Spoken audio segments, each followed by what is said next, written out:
도쿄 한 시내 전광판에는 큰 글씨로 뉴스가 나오는데요. 전광판에서는 연신 속보처럼 우려 섞인 소식이 나오는데요. 일본 결국 한국에 밀렸다. 일본어를 모르는 영국인 사업가는 지인에게 도대체 일본에 무슨 일이 일어났길래 저렇게들 심각한 방송을 하냐고 물으며 갸우뚱하는데요. 어떤 사연이 있는지 도쿄로 출장을 다녀온 그랜트 씨의 사연을 들어보시죠. 안녕하세요. 저는 한국의 작은 IT 기업의 대표인 40대 중반의 그랜트입니다. 사람들은 저를 보면 외모만 영국인이지 한국 사람보다 더 한국 사람 같다고들 하죠. 저의 부모님은 제가 고등학생 시절에 주재원 파견으로 한국으로 오셨고 6년을 한국에서 거주했습니다. 저는 한국의 대학교에 진학했기 때문에 혼자 남아서 한국에 살고 있고 부모님은 영국에서 살고 계시죠. 물론 1년에 한 번 저도 영국에 가서 부모님을 뵙고 옵니다. 처음에 제가 대학교도 한국으로 진학한다고 했을 때 가족들의 반대가 심했습니다. 그 당시 한국이 이렇게 살기 좋은 나라도 아니었고 인지도도 정말 낮았어요. 우리 부모님들도 제가 한국에서의 대학 진학을 말씀드렸을 때 꼭 아시아에서 유학을 해야겠다면 일본 도쿄대를 가서 경영 공부를 하는 것이 좋겠다고 하실 정도였습니다. 그때의 일본은 아시아뿐만 아니라 미국에서도 겁을 내는 경제 강국이었다가 부동산 버블로 살짝 꺾인 상태였죠. 그래도 한국과 비교할 바가 안 될 정도로 세계적인 인식이 좋았습니다. 유럽 여행하다 보면 일본인은 표시가 난다고 할 정도로 선진국 사람다운 면모를 보였었죠. 어쨌든 지금의 한류가 대유행을 하기 전 저는 대단한 선견지명으로 한국의 삶을 선택했고 현재까지 잘 살고 있습니다. 고등학교 때 친구들과 사이가 너무 좋았고 입시지옥이니 뭐니 해도 저는 한국의 삶이 잘 맞았습니다. 특히 정이 많은 친구, 이웃과의 관계는 제 삶을 풍요롭게 만들어주었죠. 지금도 고등학교 친구들과 한 달에 한 번은 모여서 소주 한잔하며 사는 얘기 나누고 옵니다. 한국에서 경영학을 전공했고 한국의 발전을 실제로 경험한 사람으로서 많은 경제적 지표들을 보며 한국이 진짜 아시아 최강국이 되었구나를 실감합니다. 이런 곳에 살다가 한 번씩 영국을 가면 마치 멈춰있는 나라 같은 느낌이 들 정도니까요. 영국뿐만이 아닙니다. 한동안 아시아의 최고 경제 강국인 일본만 가더라도 이제 뭔가 분위기가 많이 달라진 것을 알게 됩니다. 꼭 국제보고서가 보여주는 세계적인 지표를 보지 않더라도 많은 부분에서 한국이 일본을 이기고 있죠. 얼마 전의 일이었습니다. 제가 작은 IT 기업을 운영하고 있는데 직원 채용을 할 일이 생겼죠. 총괄 매니저에게 면접까지 진행해줄 것을 요청하고 마지막 면접은 제가 보기로 했습니다. 최종 후보에 올라온 2명의 청년은 강진수와 도미스리 아키라였습니다. 네, 놀랍게도 한 명은 일본인이었죠. 저도 뜬금없는 외국인의 지원에 당황했습니다. 그의 이력이 너무 궁금해서 입사 지원서를 보았는데 그 정도면 꽤 괜찮은 학벌의 스펙을 다 갖추었다 할 정도였습니다. 저처럼 부모님 따라 한국을 왔다가 정착한 것일 거란 생각에 한국의 삶은 어떠냐고 물었는데 한국에 온 지 얼마 되지 않아 잘 모르겠다고 대답하는 거였습니다. 아키라는 취업을 위해 한국으로 왔다고 했습니다. 일본은 만화가 유명하고 아키라는 만화를 그리는 전공자였습니다. 앞으로 IT와 만화가 합해져야 이쪽 산업이 발달하고 일자리도 많고 돈도 버는데 일본에서는 만화는 여전히 좋지만 소프트웨어 개발 쪽이 취약해 보이고 앞으로 한국의 전망이 더 좋아 보여서 한국으로 왔다는 말을 하는 겁니다. 거기다 본인은 한류 문화가 좋아서 아예 한국에 정착하려고 한다는 것이었죠. 제가 나이가 많은 건 아니지만 이럴 땐 격세지감이라는 단어가 딱인 것 같습니다. 대학 시절이었던 90년대만 해도 형편이 넉넉하지 못했던 한국 친구들이 방학을 이용해서 일본을 갔고 돈을 벌어왔던 기억이 있습니다. 방학 2달 동안 아르바이트만 해도 비행기값, 숙소값 빼고도 한국 직장인들 월급 반년치 벌어온다고 했을 정도니까요. 그 정도로 일본은 급여가 많고 잘 사는 나라였습니다. 그런데 지금 아키라의 말을 들어보면 그런 상황이 역전이 된 것 같았죠. 아키라가 말하길 일본 내에서 기성세대와 젊은 세대 간 갈등이 많다고 합니다. 기성세대는 화려했던 옛 시절의 명성과 그 여운에 젖어 현재 일본의 상황을 직시하지 않고 있다고 했고 젊은 세대는 정치에 무심하고 소홀한 데다 한국어를 배우고 한국 방송을 주로 보면서 앞서가는 한국에 젖어 있다고 했죠. 이건 또 뭔 뚱딴지 같은 소리인지. 진짜 일본이 그럴까요? 여튼 저는 개발자 겸 애니메이션 디자인까지 겸할 줄 아는 아키라가 나쁘지 않았고 한국인 진수도 훌륭한 인재여서 예정에 없이 2명을 모두 채용하게 되었습니다. 진수는 인사 분야의 일도 곧잘 도왔습니다. 그리고 입사 동기인 아키라와도 잘 지냈고요. 회사는 무리 없이 굴러갔습니다. 그러던 어느 날 아시아경제협력협회의 초대로 일본에서 개최되는 경제포럼에 참여하기 위해 일본을 가게 되었습니다. 세계 각국에서 초대받은 유명인사의 강연이 있을 거라 아키라에게 고향도 갈 겸 함께 가겠냐고 했는데 아키라는 거부를 하더라고요. 여름 휴가 때 따로 본국에 다녀오겠다며 굳이 일본을 갈 이유는 없을 것 같다면서요. 의아했지만 본인의 뜻이 그러니 더 묻지 않았습니다. 그렇게 도착한 일본. 한국에 살면서 일본은 3번 정도 다녀온 적이 있었습니다. 벚꽃이 필 때 오사카 성은 그야말로 사진 속의 한 장면이었고, 한국 드라마 중 아이리스가 한창 유행일 때 여자친구와 함께 홋카이도로 여행을 갔다 왔죠. 업무차 온 일본은 그때와 크게 다르지 않다는 것을 느꼈습니다.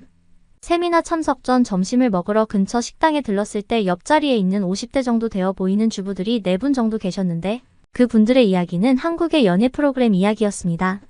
아주 오래전에도 일본 중년들은 겨울 연가에 배용준 배우를 윤사마라 부르며 한류의 붐을 일으켰는데 20년이 훌쩍 지난 지금의 중년은 한국 드라마뿐만 아니라 방송 전체를 이야기하는 모습을 보니 한국의 문화가 이렇게 깊숙이 자리 잡았나 하는 생각이 들더군요. 세미나에는 많은 기업인들이 모였습니다.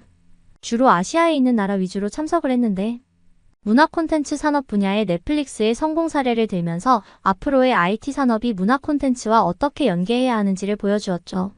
그러면서 최근 넷플릭스 인기 탑10에 있는 영화를 보여주는데 무려 7개나 한국의 드라마여서 저는 무척이나 놀랐습니다. 하지만 제 주변은 당연히 알고 있다는 얼굴이었죠. 한국에 살면서 되려 한류에 무심해지는 것이 당연한 일이겠지만 저 빼고 모두 한국의 현 주소를 다 아는 것 같았어요. 아키라가 말한 대로 일본 속에는 이미 한국의 것들이 깊숙이 들어가 있었습니다.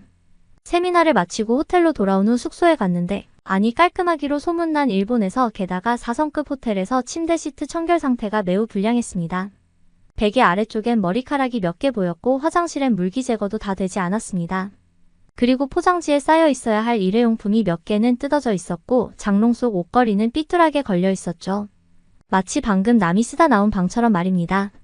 아주 불쾌하고 기분이 나빠서 당장 호텔 로비로 가서 항의를 했습니다. 로비에 있는 직원은 정중하게 사과를 하며 확인을 해보겠다며 기다려달라고 했고 이윽고 무슨 착오가 있어서 방 정리를 마무리하지 못한 채 방키를 드렸다면서 당장 깨끗하게 정리를 하겠다고 했죠. 저는 지금 너무 피곤하고 어서 쉬고 싶으니 청소는 됐고 작더라도 새로운 방을 달라고 했습니다. 직원은 저의 요구에 맞춰 주려고 이리저리 찾더니 제안을 하는 것이었습니다. 국제 세미나로 인해 호텔 객실이 거의 만실인데 딱 2개의 방이 있다면서요. 그 방은 도안놀이 목적으로 꾸며진 곳이라 세미나 참석하는 사람들에게 다소 안 맞을 수 있지만 방이 넓고 한국의 문화를 경험할 수 있는 좋은 기회라며 원한다면 그 방으로 안내를 해주겠다는 것이었죠. 저는 도안놀이가 뭐냐고 물었더니 직원은 한국 여행놀이를 일컫는 일본말인데 코로나 때 한국 여행이 막히면서 한국을 여행하고 싶은 젊은이들 사이에서 한국 분위기로 호텔 여행을 하는 것을 말한다고 했습니다. 호텔 방은 마치 한국에 온 듯한 인테리어로 꾸며졌다면서요.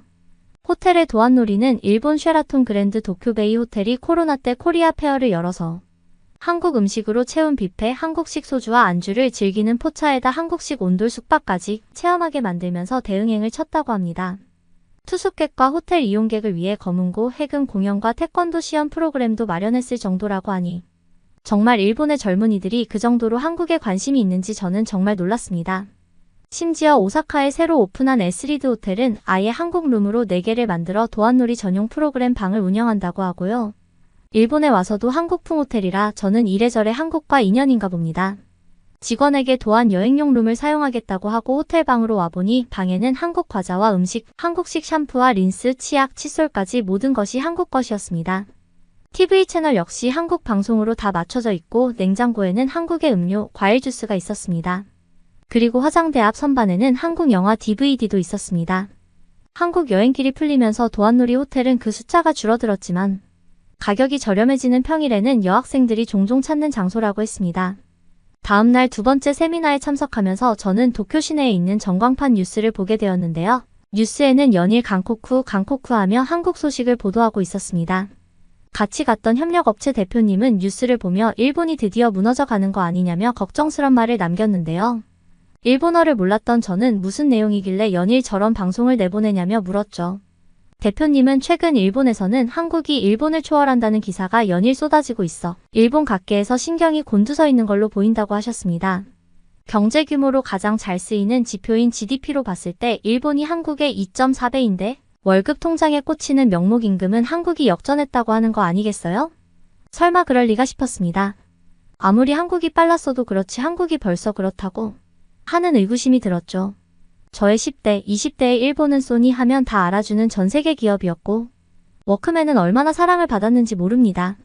그때 삼성전자가 일본 소니를 앞지른다고 했을 때 한국 사람들조차도 비웃었던 때죠. 뭐 소니만 있습니까? 신도리코, 후지필름, 교세라 등 일본의 전자제품 산업은 최강이었습니다. 그런데 지금은 어느 기업체도 도시바, NEC, 후디스 모두 글로벌 경쟁에서 밀리고 있는 형세인 건 맞습니다. 되려 삼성의 갤럭시 탭이 국제시장에 더 잘 팔리고 있다고 봐야 하니까요. 일본 경제가 장기 침체에 빠진 사이 한국의 경제적 위상이 커지면서 한일 경제 역전과 관련된 것이 계속 이슈화되고 있었던 겁니다. 대표님은 일본의 관료주의적 수직적 태도가 발전을 가로막고 있다고 했죠. 그런 성격이 변화에 민감해야 할 기업의 걸림돌이 되는 것 같습니다. 일본이 우물안 개구리처럼 현실에 안주하고 있기도 하다면서요. 정보가 넘치다 보니 잘못된 내용이 보도되는 경우도 많고 어떤 자료에는 일본이 더 잘 살고 어떤 자료는 한국이 더 잘 산다며 뉴스는 제각각인데요. 제가 알기로는 여전히 경제 규모 면에서는 한국과 일본의 격차는 컸습니다. 보통 사용하는 경제 지표인 국내 총생산을 가리키는 GDP의 경우 일본이 세계 3위인 반면 한국은 10위거든요. 일본 인구수가 한국의 2배인 것을 고려하더라도 이 차이는 분명 크죠. 하지만 대표님은 명목상 월급은 이미 한국이 추월했다는 믿지 못할 말을 하셨죠. 직장인들의 임금 수준을 보다 실감나게 비교하기 위해 일본의 한 공신력 있는 기관에서 실제 월급을 구매력으로 평가해보니 한국의 직장인들이 일본인보다 월급을 더 많이 받는다는 사실을 보도했습니다. 2000년대만 해도 한국과 일본의 급여가 2배 반가량 차이가 났는데 10년 후부터 격차가 줄어들면서 지금은 역전을 해버렸다는 것이죠. 사실상 한국이 거의 모든 면에서 일본을 따라잡거나 능가했습니다. 실제로 일본에 며칠간 머무르면서 일본의 극빈곤층을 의외로 자주 보게 되었고 사람들이 여유가 없어 보였습니다. 끊임없이 일을 해야 했고 뭔가 지쳐있는 모습이었습니다. 그리고 그들은 새로운 변화를 빨리 받아들이지 못했습니다. 제가 들렀던 편의점에 종합 팩스기가 놓여져 있었어요. 편의점에서 팩스 기능도 있다니 대단하다고 생각했는데 생각해보니 저는 한국에서 전자팩스나 이메일로 다 처리를 하거든요. 실제로 일본에서는 아직도 팩스로 내용을 주고받고 한다고 합니다. 3년 전 코로나 때도 접수증을 팩스로 보낸다고 해서 의외로 후진적인 일본의 일처리 방식으로 전 세계인들의 구설수에 올랐었는데 여전히 지금도 편의점, 가정집에서 팩스를 주고받고 있습니다. 한국의 경우 휴대폰이 보급되면서 가정에 집전화가 없어진 지 오래지만 일본은 아직도 유선전화가 많고요. 그런 시스템이 없어질 법도 한데 아직까지 철저하게 이용하고 있고 좀 더 효율적인 시스템이 나와도 모든 걸 바꿔가며 새로운 것을 들이는 것은 일본인에게 어려운가 봅니다. 이런 성향을 볼 때 아키라는 여느 일본인과 다르게 변화를 민감하게 받아들이는 멋진 직원이었습니다. 한국에 돌아온 후 공항에서부터 일본과 달랐음을 그제서야 느낄 수 있었습니다. 잃어버린 30년이란 말이 실감이 났습니다. 결코 따라잡을 수 없을 것 같았던 전 세계 최고 경제대국 일본. 지금은 일본 내부에서도 한국뿐만 아니라 곧 대만에게도 따라잡히고 30년 후에는 선진국 명단에서 빠질 수 있다는 우려의 목소리가 나오고 있네요. 저는 당분간 한국에 살면서 계속 이 발전을 지켜볼 수 있을 것 같습니다. 이런 좋은 환경에서 사업할 수 있도록 해준 한국에 깊이 감사할 뿐입니다. 그리고 한국이 세계 탑이 되길 진심으로 응원합니다. 오늘의 사연 재미있게 보셨나요? 오늘도 감동 돋보기를 끝까지 시청해주셔서 감사합니다. 구독과 좋아요는 영상 제작에 큰 힘이 됩니다.